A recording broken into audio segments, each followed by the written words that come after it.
एक समय की बात है, प्रयाग में एक बहुत विशाल यज्ञ का आयोजन किया गया। उस यज्ञ में देव ऋषि, देवता, साधु संत, सिद्धगण आदि सभी पधारे। ब्रह्मा जी और भगवान शिव भी अपने गणों सहित सम्मिलित हुए। भगवान शिव को वहां आया देख सभी देवताओं और ऋषि मुनियों ने झुककर भक्तिभाव से प्रणाम किया। शिव जी की आज्ञा पाकर सभी ने अपना अपना आसन ग्रहण किया। उसी समय प्रजापति दक्ष वहां आ पहुंचे। प्रजापति दक्ष ने ब्रह्मा जी को प्रणाम कर अपना आसन ग्रहण किया। प्रजापति दक्ष ब्रह्मांड के अधिपति थे और उन्हें अपने पद का घमंड भी था। सभी ऋषि मुनियों और देवताओं ने उन्हें खड़े होकर प्रणाम किया, लेकिन भगवान शिव ना तो उन्हें प्रणाम करने के लिए खड़े हुए, न ही उनका स्वागत किया। इस बात पर दक्ष क्रोधित हो गए और उन्होंने इसे अपना अपमान समझा। दक्ष ने क्रोधित हो महादेव की ओर देखकर कहा, सभी देवता, असुर, ऋषि मुनि मुझे नम्रता पूर्वक प्रणाम करते हैं, परंतु ये शिव भूतों और पिशाचों के साथ रहने के कारण शास्त्रों की विधि भी भूल गया है। इसे इस पावन यज्ञ से बहिष्कृत कर दिया जाना चाहिए। अहंकार से दक्ष की बुद्धि भ्रष्ट हो गई। वह भगवान शिव के स्वरूप को ही भूल बैठा। भगवान शिव का यह अपमान नंदीश्वर सहन नहीं कर पाए।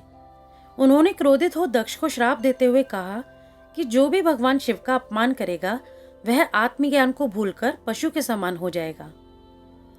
नंदीश्वर को इस तरह क्रोध में देख भगवान शिव ने उन्हें शांत किया। यज्ञ स्थल में इस तरह का वातावरण देख भगवान शिव बहुत दुखी हुए। वे उसी समय अपने गणों के साथ कैलाश पर्वत चले आए।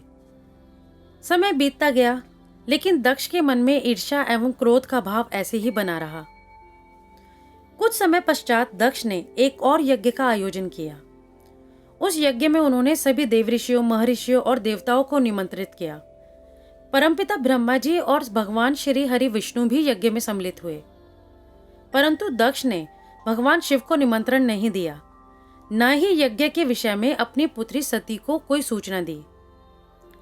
इधर देवी सती ने जब सभी देवी देवताओं को एक ओर जाते हुए देखा तो उनके मन में जिज्ञासा हुई, और जब उन्हें पता चला कि सभी देवी देवता उनके पिता दक्ष द्वारा आयोजित यज्ञ में सम्मिलित होने जा रहे हैं तो उन्हें बहुत आश्चर्य हुआ।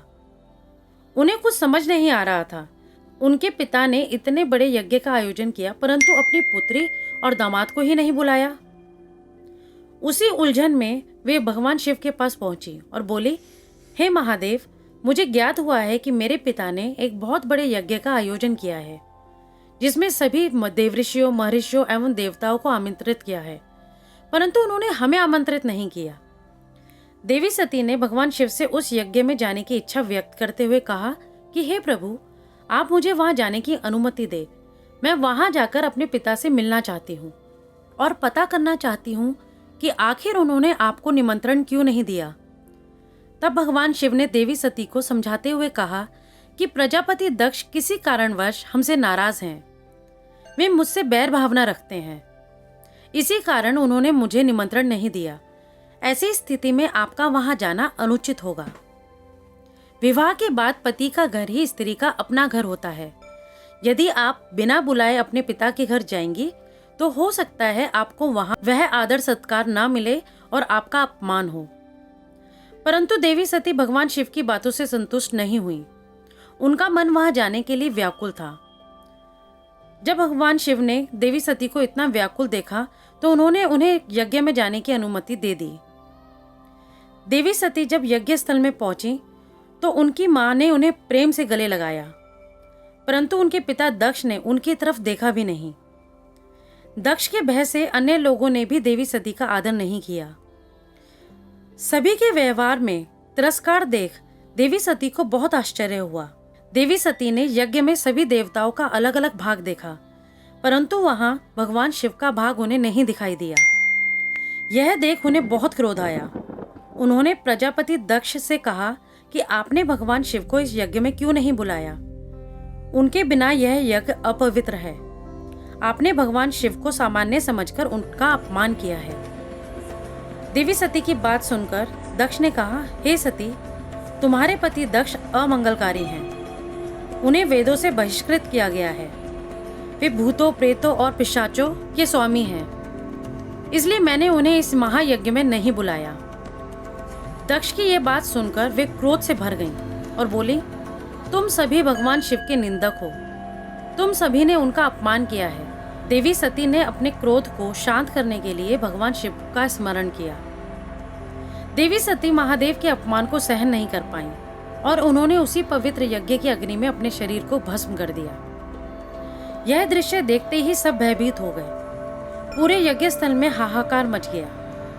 देवी सती के साथ आए शिवगणों ने जब यह दृश्य देखा तो उनके क्रोध की कोई सीमा न रही। अपने अस्त्र शस्त्र लेकर दक्ष को मारने के लिए दौड़े। दक्ष की सेना और शिवगणों के बीच युद्ध आरंभ हो गया। स्थिति को बेकाबू होते देख दक्ष ने अपनी सेना को शिवगणों को यज्ञ स्थल से दूर भगाने के लिए कहा। सभी देवताओं और मुनियों ने भगवान श्री हरि विष्णु से इस विघ्न को टालने की प्रार्थना की। देवी सती के शरीर त्यागने और शिवगणों को मारकर भगाए जाने के परिणाम सोचकर सभी लोग भयभीत थे। शिवगणों ने कैलाश पर्वत आकर देवी सती के हुए अपमान के विषय में और यज्ञ स्थल में घटित पूर्ण जानकारी भगवान शिव को दी। सारी बातें सुनने के बाद भगवान शिव के क्रोध की कोई सीमा न रही। उनके क्रोध से पूरी सृष्टि कांपने लगी। उन्होंने क्रोध में अपने सिर से एक जटा उखाड़ी और उसे पर्वत पर दे मारा। उस जटा के पूर्व भाग से महाभयंकर वीरभद्र प्रकट हुए। भगवान शिव ने क्रोधित होकर वीरभद्र को आदेश दिया कि वह दक्ष के यज्ञ को विध्वंस करके दक्ष का और उसकी सेना का विनाश कर दे। वीरभद्र क्रोध से कांप उठे। वीरभद्र ने बिना समय नष्ट किए महादेव के आदेश का पालन करना शुरू कर दिया। वीरभद्र और अन्य शिवगणों ने यज्ञशाला में प्रवेश किया तो वहां उपस्थित सभी देवता अपने प्राणों की रक्षा के लिए शिवगणों से युद्ध करने लगे, परंतु उनके क्रोध के सामने वे सभी विफल हुए। सारे देवता पराजित होकर वहां से भागने लगे। प्रजापति दक्ष वीरभद्र का क्रोधित रूप देखकर छिप गए। वीरभद्र के मार्ग में जो भी आया उन्होंने उसका सर्वनाश कर दिया। वे यज्ञ को पूरी तरह से विध्वंस करने लगे। यज्ञ मंडप में भगदड़ मच गई। वीरभद्र दक्ष को पकड़कर उनका सिर तलवार से काटने लगे, परंतु दक्ष के योग के प्रभाव से वे असफल रहे। तब वीरभद्र ने दक्ष की छाती पर पैर रखकर दोनों हाथों से गर्दन मरोड़कर उसे शरीर से अलग कर अग्निकुंड में डाल दिया। उधर देवी सती के जले हुए शरीर को देखकर भगवान शिव अपने आप को भूल गए।